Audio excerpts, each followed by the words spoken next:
Still moping about the one that got away? Well, maybe you just didn't use the right fly. Fly fishing is one of the most challenging types of sport fishing, and tying a good fly to the end of your line can make all the difference.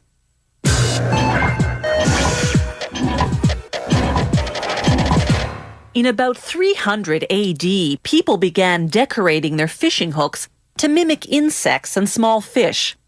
The Macedonians were known to use a fishing fly made of red yarn and rooster feathers. Today, with so many synthetic materials available, the design possibilities are endless. But every fishing fly is still based on that centuries-old technique of attaching bird feathers or animal hairs to a hook.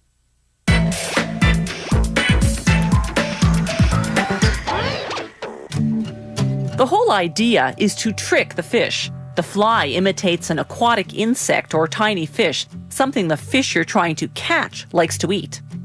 The fly maker starts by placing a hook in a vise. Using a tool called a bobbin holder, he winds a wax nylon thread carefully and tightly around the shank of the hook, then cuts off the excess. This fly will simulate a moth-like insect called a caddis, a primary food for trout. A caddis in the pupal stage of its life cycle, just before it transforms into an adult. The fly maker first attaches a special synthetic yarn to create the tail.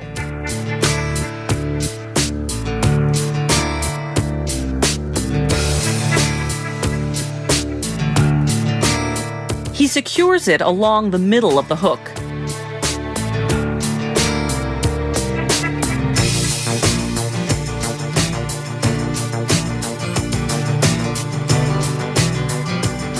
He then takes another synthetic material called dubbing to create the body.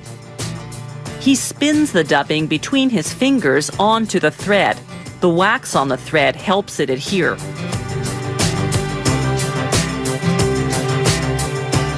He winds the dubbing over the base of yarn to form the body.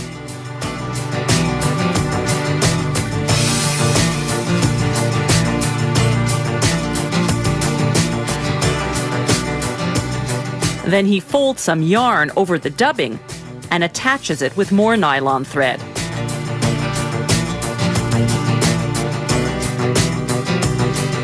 Then he cuts off the excess. Good fishing flies not only look like the real thing, they also act like it, mimicking the insect's natural movements. When a caddis pupa is ready to transform into an adult, it swims to the surface of the water, then deploys its wings. The shimmering yarn on this fake caddis will give the illusion of the air bubbles this voyage to the surface creates. To simulate the wings, the fly maker uses dubbing made of deer fur. He cuts off the long, coarse hairs known as guard hairs.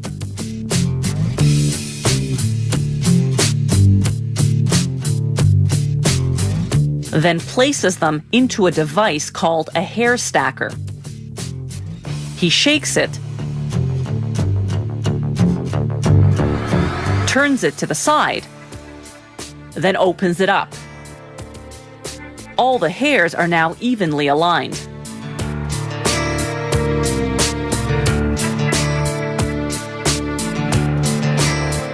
He measures the length he needs to create the fly's wings.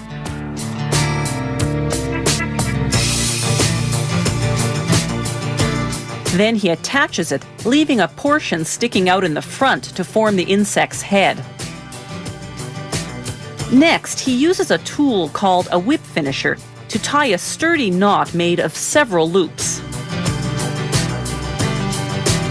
This caddisfly imposter is now ready to trick some trout.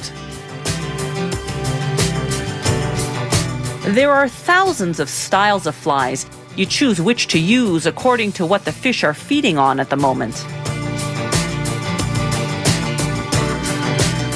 Fly makers use many types of natural and synthetic dubbings to form and decorate their flies.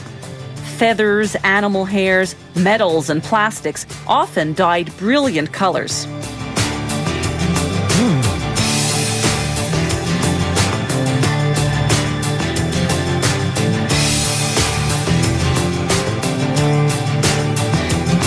Tying a great fly won't always snag you the catch of the day, but if you maneuver the fly to make realistic movements in the water, the fish will buy it, hook, line, and sinker.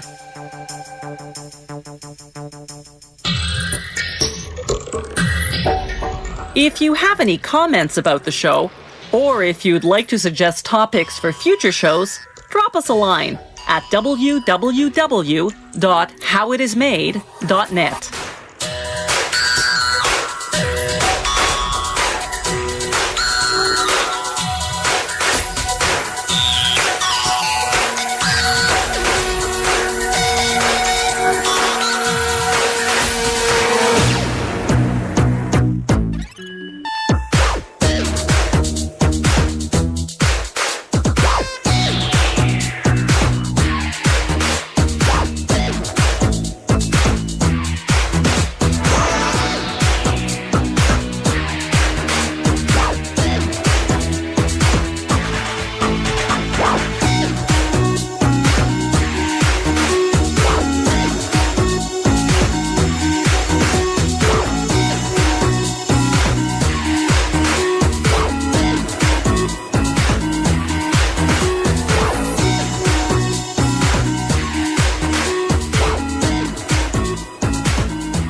Still moping about the one that got away?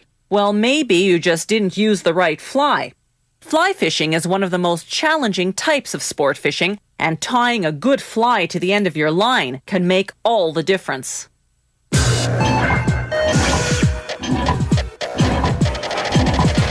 In about 300 AD, people began decorating their fishing hooks to mimic insects and small fish. The Macedonians were known to use a fishing fly made of red yarn and rooster feathers. Today, with so many synthetic materials,